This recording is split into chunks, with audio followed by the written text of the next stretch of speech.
Hey team, welcome to this next YouTube video. Today I'm going to show you whether you should game a blade or a mallet putter. I'm going to show you the differences between both and then help you make a decision on what's best for you.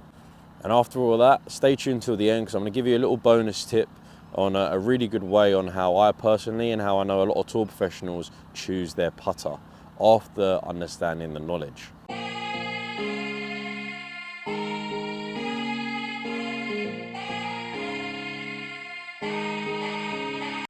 So let's firstly talk about the difference between a blade putter and a mallet putter. It's pretty clear with how they look. Blade's a little bit smaller, mallet's a little bit bigger. Mallet's generally got a bit more of a bigger surface area. So generally speaking, as a rule of thumb, mallets are a little bit more stable just because of how they sit on the ground. When it comes to this, the more stability you get with a mallet can then be sacrificed for feel.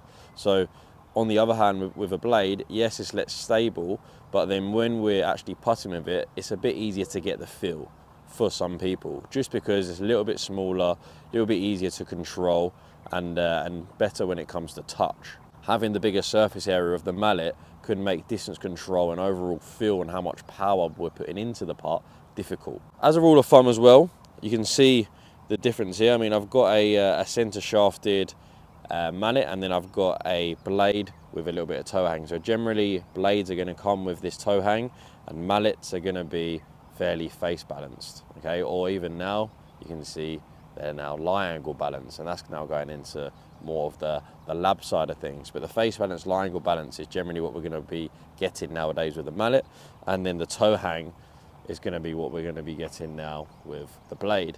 And this is called the torque of the putter. So generally with the weight, with the toe hang, with the stability of the head, that's going to affect the torque of the putter. Generally, as a rule of thumb, a blade, because of the toe hang and because of the design, is going to arc a little bit more. Okay, so when we're swinging it back, it's going to have a little bit more of a natural arc just because of this toe hang here. When we have that arc, then it's going to mean that face is opening and closing a little bit more on the way back and on the way through. So generally the rate of closure and the rotation is going to be higher with a blade than it is with a mallet, just because of how it's balanced and the torque of the putter. Whereas if we go to more of a mallet here, because of the torque and because of the head balance, it's going to be a little bit more suited to having a bit more of a neutral path, and that means neutral arc and neutral face rotation. So there's going to be less rate of closure and less face rotation going on with a mallet putter compared to a blade. So now we know the difference. Now it's about deciding which one suits you best. If you're someone that prefers to see a stroke that's a bit more straight back, straight through, then you could be best suited to the mallet design. Also, if you're someone that obviously prefers to see that but also experiences more of an arc and more of a face rotation, then you might be best going off with something that's more mallet and more face balance, just to really try and reduce that arc that you're experiencing and reduce the face rotation as well. Also as well, if you like a bit more of a heavier, stable putter and you'd rather opt for the stability over the feel, then I'd definitely say the mallet putter is probably the one for you. Generally, when it comes to pace as well, if you find you leave it short, because of the bigger head, because of the weight, because of the COG being a little bit further back, it's a little bit more powerful. So then the putts are actually going to get to the hole.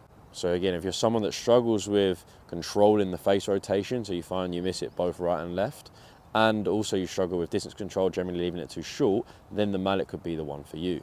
Now, if you're more of a blade style player, then you're not really too fussed about the rotation. You can control the face rotation and the arc of a blade, and you can try and limit it as much as you can. I actually prefer the blade, just because I feel like I can still control the amount of face rotation I have, and what I like is the feel it gives me. So with a blade, I feel like the feel that comes off it is nice, and I feel like for distance control, I'm a better putter personally with distance control with a blade than a mallet, so that's just my preference. But generally speaking, blades are a little bit better for feel.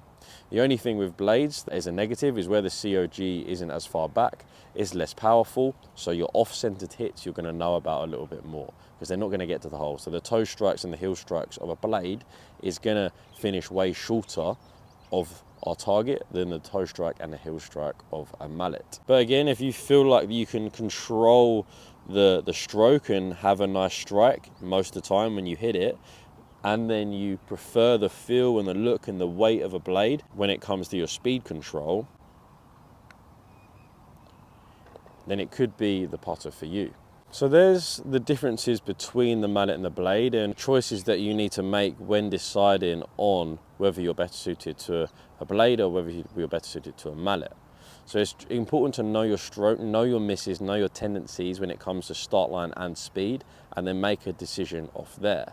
With the face balance and with the torques, it's really important just to make sure you're choosing a putter that's the right torque for you, because that's going to be the one that you have the best feel of when it comes to the weight, the look, how the putter's reacting in your hands. It's all about trying to find a putter that just suits you.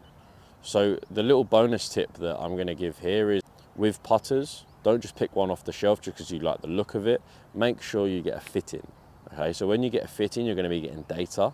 That data is going to be giving you all your numbers when it comes to your arc, your face rotation, your strike, and it's going to really show your tendencies, whether you miss it left, miss it right, miss it short.